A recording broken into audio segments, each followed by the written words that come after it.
Cindy Eggleton, welcome to American Black Journal. It's a total pleasure to be here with you in particular. Yeah, no, it's really great to see you. So let's start with this program for National Literacy Month that you're involved with the Little Free Library. What is it, and how can people get involved? Yeah, so I'm just really thrilled that this has been brought here with National Little Free Libraries. So what it's called is Read in Color. It was launched after George Floyd's murder. And the idea here is to assure that there are books in the middle of neighborhoods that may not be served by libraries or stores, et cetera, that are representative of Black and Brown people in particular. And we are one of several national cities that have gotten this, so I'm excited about it. It will be at 14 locations throughout the city. Right now, we have installed it in 4 of our locations. I'll tell you how we're doing it. And basically, these little libraries are filled up with beautiful books that are free, that are also from authors of color, and also purchased from local bookstores of color. So it's really a whole cycle bringing it together. And in many of the neighborhoods we serve, kids don't have enough access. There's book deserts, et cetera. It is critically important that we are able to see ourselves in the books we read as we grow.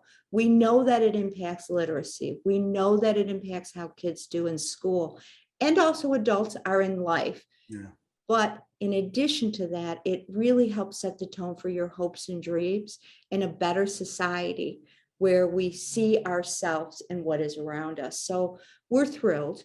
We're hoping to keep this continued.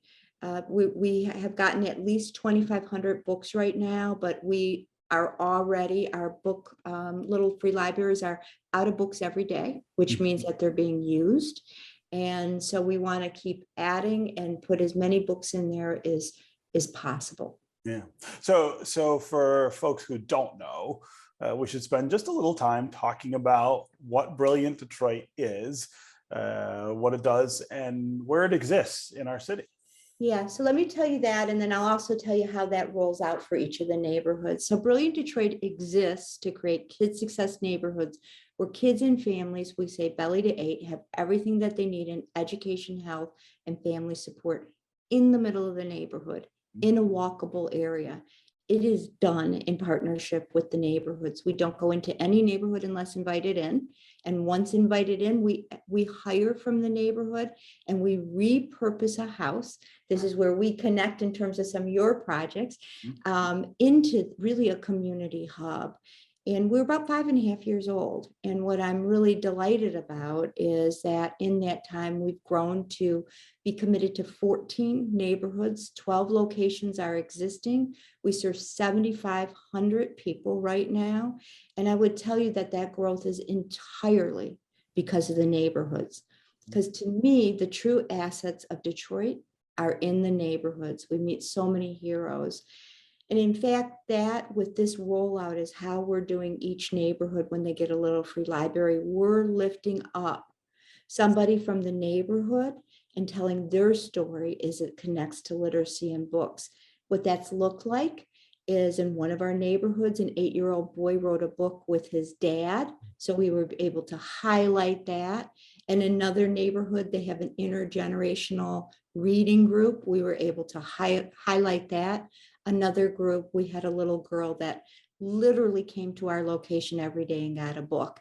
And so each neighborhood has so much beautiful things, but it is because of them. And we've been able to raise reading levels, 3 levels in this work, and actually show outcomes in health and family support that are pretty solid and strong. But again, it's because the neighborhood owns this as much as us.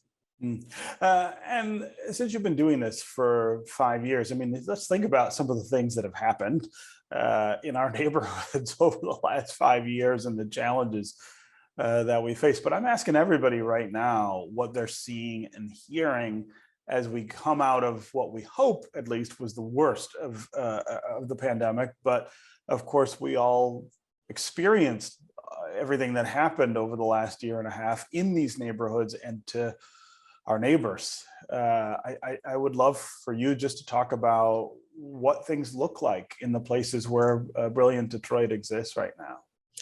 Yeah, so this is where I said my saying of heart and head has changed to heart, head, and shoulders. Our work is built on relationships, and so we've heard firsthand. I'm going to give you a couple of examples of what we've seen and heard, and how we've moved to support. So first off, we started out of the gate calling people that are in our network and that we work with every week. So we had a pretty good indication of how they were feeling and what support they needed. And we pivoted in some ways to make sure that we were supporting people because we need each other, right? It's a basic human need.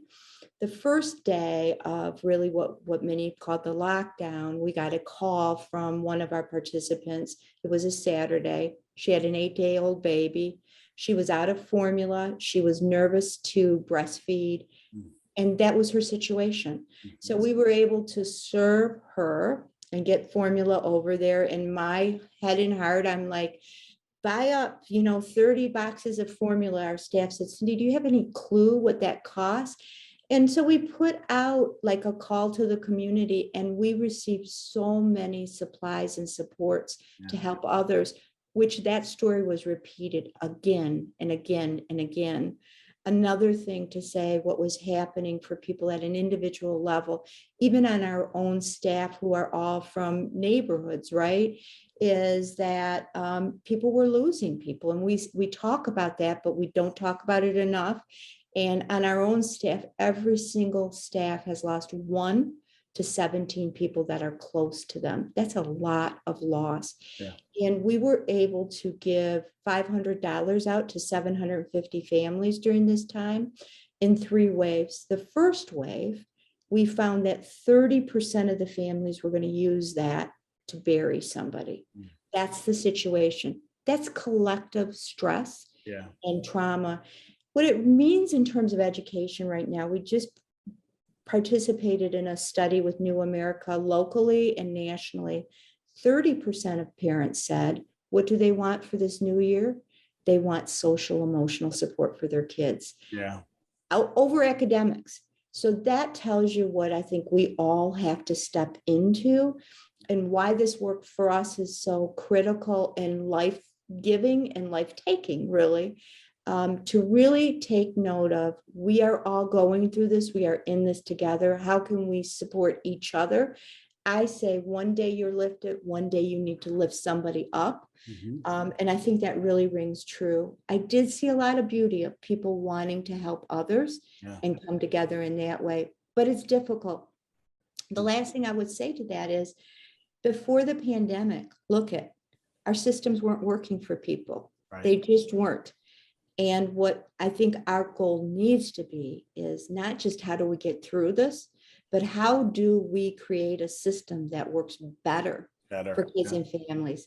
And that's really hard when you're in the middle of a crisis. And so that's what I wake up every day thinking about. Yeah. So let's quickly remind people where they can find information about these free little libraries and these wonderful books that you're giving out. So go on our website. There's a map of where we are all across the city. Go and take as many books as you need.